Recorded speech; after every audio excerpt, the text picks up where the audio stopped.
Every once in a while you come across a car and you wonder, why did anybody even buy something like that? I mean, whether they have vehicles with blown out air ride suspensions, a car with worn out hood shocks from opening so much, always fixing it, or a car with weekly parts replacement regime, or a vehicle with engines that are only known to last 50 or 60,000 miles. Let's get right to it. The first brand I wouldn't buy, I'd rather die before buying, is this brand right here. Now, the Blue Oval. And I know it's a very popular choice, and I know it's a very popular conversation. A lot of people love these brands. I get it. Most people are Blue Oval loyalists. But unfortunately, with price increases, it's been very much a greed-driven spectrum. But it's more than just the cost of these vehicles. We also know that Ford is leading the recalls right now. That's right, quality is no longer job one, and that's a big part of it. Okay, this is pretty generic, pretty typical vehicle. This isn't their most unreliable vehicle. Of course, you get a V6 engine, but what we have here is a vehicle, look, watering over, fogging over in all of these taillights. I mean, that's a clear indication, bad seals, bad parts, poor quality. And this is the Edge here, and this is a sport model. Of course, you get the bigger wheels, and it looks sporty. I know a couple people that actually own these and they kind of like them, but they don't put a ton of miles on them. But I would never buy these. And unfortunately, Ford seems, in my opinion, getting much worse. The F-150s, back in the day, hey, the old 5-liter Coyote V8, great engine as well. We talk about vehicles like this, the Mustang GT. I also like the Mustang GT, and as well the GT supercar, you know, the GT40. So there are one-offs, but generally as a brand, for a vehicle that you're going to use every single day, I wouldn't touch it. I mean, here we have a vehicle right here, another classic example. This is the latest and greatest Ford Escape. Of course, yeah, it's got the great Liberace style headlights. It looks great, beautiful details in there. It absolutely looks beautiful to look at. And going down the road, it feels very European, but the recalls just keep piling up. They now have that 1.5-liter engine. We've got the fuel injectors cracked, leaking. That went to NHTSA. They said all they were going to do was put in a little catch basin. If the injector leaked, it would go down the basin and drip onto the ground.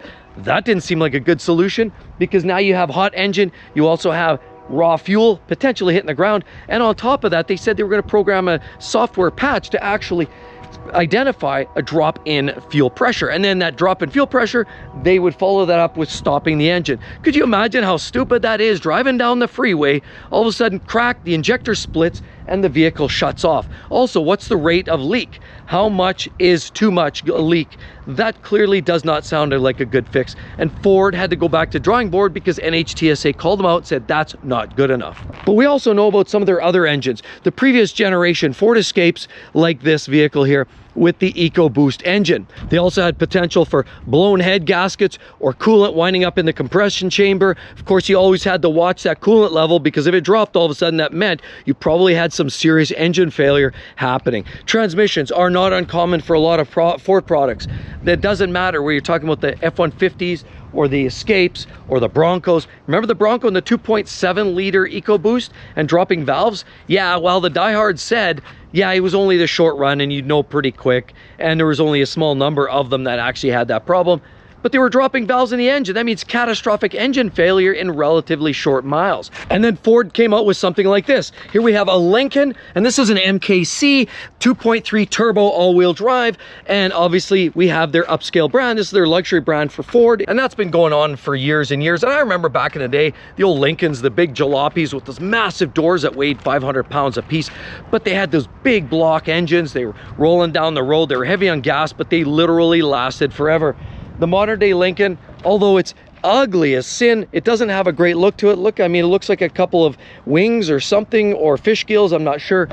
But as soon as Ford decided to go with turbocharging, now they ran into some problems. Direct injection, turbocharging. Remember that little EcoBoost? Yes, they actually have a wet timing belt system, auxiliary pump, everything. The belts let go in the oil, catastrophic failure. Oil pump is no longer a gear-driven pump in that particular vehicle, like most vehicles. No, Ford decided in the EcoBoost they were going to use a belt to drive that system. And in doing so, they've seen numerous failures with a lot of customers with that belt breaking, and all of a sudden there's no oil pressure and catastrophic boom. Ford Mustang, a great car, and I used to have one, a 5-liter. Mine was a manual. I love these cars. They're fun. They're good old-fashioned honest sports cars. I mean, they still keep honest, of course, to the grill. So I understand why people love these, and I do too. So it's a shame when sometimes even these vehicles are pulled into the vortex of despair. Yeah, you get great wheels and nice. Look at these mirrors. That's pretty slick. High quality top. I like the finishing of that for sure. One touch accent in, and of course naturally you even get a little wing on the back. Typical Mustang style taillights, and you see those even on the Mustang Mach-E, very similar following, although the electric Mustang Mach-E should never have used the Mustang name in my own personal opinion.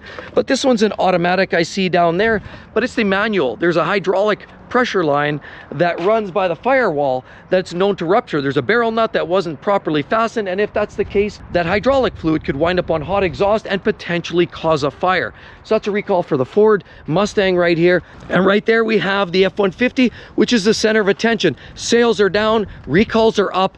The 2014 model year, of course, we talk about sudden downshift and causing a serious handling characteristic, of course, potential for accident right there. And the F-150 with different drivetrains, we also know EcoBoost, direct injected turbocharging, lots of potential issues, cam phasers in some of the olders. Remember the 5.4s? That is one of the worst engine with the 3-valve setup, absolutely destructive, brutal. And of course, certain trucks here in the F-Series vehicles with the rear hub letting go, and even with it in park, the vehicle could roll away because that assembly in the hub could break loose, and then the vehicle could gradually roll away and run into the vehicle that's parked behind it. And all these recalls and issues keep creeping in more and more and more. And so the CEO Farley actually finally said enough is enough, halted tens of thousands of vehicles at the port before they went out to the customer to say, we need to work on some of these recalls, some of these known issues, and some of these characteristics. We need to fix that before it gets to the customer, because they had to do a check stop and basically say, look, we're having quality issues, serious quality issues. So much, in fact, that it's starting to harm their reputation. But at the end of the day, most Fords I will run away from. I just don't like the brand. I don't think they have the quality right now. They make some intriguing vehicles, but the quality is not there to back it up. So that's one vehicle I'd rather die before buying right now. And here's another brand I would never buy. And I've talked about these before, but I've seen way too many issues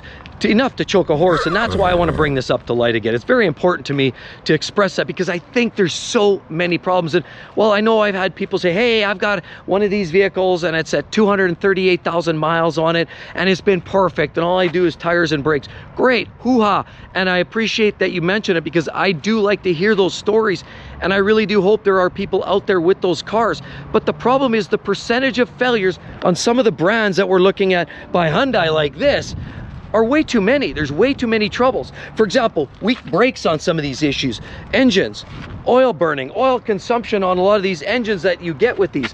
Look at this, extra parts. Who's going to get that part? That's clearly going to be a special order. You get the sunroof, that's great. I mean, it looks like an interesting vehicle until you own one, and then you learn all about what some of those engine problems are really about. And look, we have here is a Sonata, which is one of the worst vehicles. Look. Ooh, that's sharp too. Ouch. That could really sharp out like glass. And these Sonatas were terrible. Theta 2 engines, you've heard of them perhaps? Well, have you also heard of rod knock? Have you heard of oil burning? Have you heard of catastrophic engine fires? Yes, I've seen a few of them and the results of them, and it's a sad state of affairs when people are out by money. Maybe insurance doesn't pick up the total cost, and even if it does, a lot of the response time to get a new engine or a new vehicle hasn't been stellar. And a lot of these vehicles, the Theta 2 engine with the rod bearings at the bottom of the engine, a lot of the machining wound up with a lot of the particulate in the engine. Once they put oil to it, started up the engine, ran it, it could be good for 1,000, 10,000, 100,000 miles. You don't know, it's a ticking time bomb, and all of a sudden some of those bearings catch up in the main rod bearings. It could result in a knock, knock, knock, some strange noises, could result in a check engine light, a stall, or even worse, I've seen roadside fires by vehicles like this. And I've even shown you videos with this vehicle, the remnants of this exact vehicle right here. They do have all the nice details. Look, beautiful mirrors, and this is what catches people off guard. Yeah, you get all the big sunroof, nice finishing trim up here, beautiful detailing, and certainly it definitely pushes Honda and Toyota to do better things. But you know what, this vehicle here, the Santa Fe Sport 2.0 T all-wheel drive Ultimate, It's the ultimate in road burning technology in my personal experience. So sadly, a lot of these vehicles, these Hyundai Santa Fe's 2.0 Turbo Sport, are catastrophic failure munchkins. And if I can add to that, did you realize there's 3.4 million recalls because of the ABS controller under the hood? Yes, that's right. The ABS controller, the analog braking system, there's fluid that runs through it. That's right, brake fluid, hydraulic fluid, is flammable, and that system is known to break apart inside, short out into the circuit board, and then it is a potential for massive fire. As a matter of fact, it was so serious that Hyundai actually issued a warning, park outside. They didn't want people or customers parking their vehicles inside a garage or under a car parkade for fear that that vehicle could inadvertently spontaneously combust. Yes, 3.4 million. Did you also hear the latest with the Palisade? Hyundai Palisade has the new engine in there as well, and they thought they were out of the woods. A lot of people were trying really hard to get a hold of them. During that pandemic, people were they were paying more, way more over sticker to get their hands on one because it was a big third row SUV. People were excited, it was something new and fresh. But did you realize some of those are dropping valves too, and there's a big recall for engine issues with those vehicles now as well. So in my personal opinion, there's way too much risk, way too much chance, and way too many problem areas when you're talking about Hyundai, Kia, and that whole onslaught. And until I see something much drastically improved, you'll never see me drive one of these vehicles. So before we share the last one, make sure you do hit the subscribe button down below, as well as hit the jingle button, you know, the notifications that let you know when the next great video is up. So let's get right into the technicalities. And the third brand I would never buy, and I would soon die before I do. As a matter of fact, I came close to buying one once, and then I read more about it and realized, nah, I'm good. There's only a couple models within that make that actually I would consider, and that's the Audi R8, which is essentially a Lamborghini, and the TTRS or RS3. Those are fun, quick, frivolous little engines. Any garden variety vehicle that you're going to use for day-to-day purposes, I would never buy. And here, let's get into it. Obviously, we're looking at Audi right here. The four rings of despair right there. And it's a sad state of affairs because I've talked to so many people that ask me, hey, I bought this 2012 Audi A4 and it's nice, it's beautiful, it's got low miles on it. And then, you know, 6 months later, they're like, boy, I'm putting a liter every couple of weeks of oil. I keep having to top it up. It runs great, but I don't know what's going on. And then, oh, something comes up. I have a mass airflow check engine light come up. I don't know. Do you know anybody who can fix that? There's less people who can fix them. There's even less people who can fix them properly. And the problem is, if you're gonna buy a product like this, why not just get yourself a Volkswagen? They're no better. They're certainly no worse. The problem with a lot of these products from Audi is they do cookie cutter engines. Almost every single one of their models, brands that lack ingenuity, brands that don't have the staying power, brands that just can't think outside the box, brands that just keep cookie cutter, cookie cutter, cookie cutter. That's right. Right now, Audi's using really down to a couple of major engines. The 2-liter TFSI, they have an engine that puts out about 260 horsepower, and then they have this little 3-liter twin turbo or turbocharged V6 engine, makes about 330 horsepower or 335, 369 pound-feet of torque. Fun little engines, they're competitive, but they put that in almost everything from cars to SUVs. And unless you're going out and buying the most intense vehicle, like one of the RS spec models, you're getting one of these garden variety, ho-hum, generic Volkswagen derived type engines. And there's lots of problems with Volkswagens. Oil consumption, big issue. Timing chains, and some of the older models, 5 to 10-year-old models with timing chains, you get the rattle, all of a sudden the chain tensioners loosen up, and next thing you know, you've got a jumped cog and you have a catastrophic engine failure. Water pump issues, carbon fouling, O2 sensor issues. You also have water leaking, water ingress here, and even water getting inside. And there's even a situation where there's modules under the seat and they get wet from water getting into the top and causing a no-run condition. You're looking on here, wheel bearings that start making noise, control arms, A-arms, all kinds of other components that just don't seem to be up to the task and don't seem to hold up as well as some of their competition. For example, like BMW, certainly Lexus. Some of them are nice to drive when they're new, but remember, they're sharing the engines cookie cutter, nothing too new, nothing too fresh about any of these models, and all you're doing is signing up for a whole pile of catastrophic engine failures, water pumps, major expenses, and of course the dealer network that's well over $200 an hour shop rate just to check your vehicle in for diagnostics. It's an expensive vehicle to own, expensive to operate. any part comes at a significant cost, much above and beyond the Volkswagen small brother. And honestly, just with the level of complexity and the types of failures, all kinds of leaks, you name it, there's just way too many problems. And if there's one thing that I can't stand, are vehicles that leave a stain. It's like a dog. They whiz on the ground and they leave that stain there for you to clean up. I'm not a fan of that. I can handle a lot of things, but leaky vehicles are another one that I just can't tolerate. And a lot of Audis, they will leak just about every fluid they can possibly do. In my own personal experience, they are oil burner technology patent.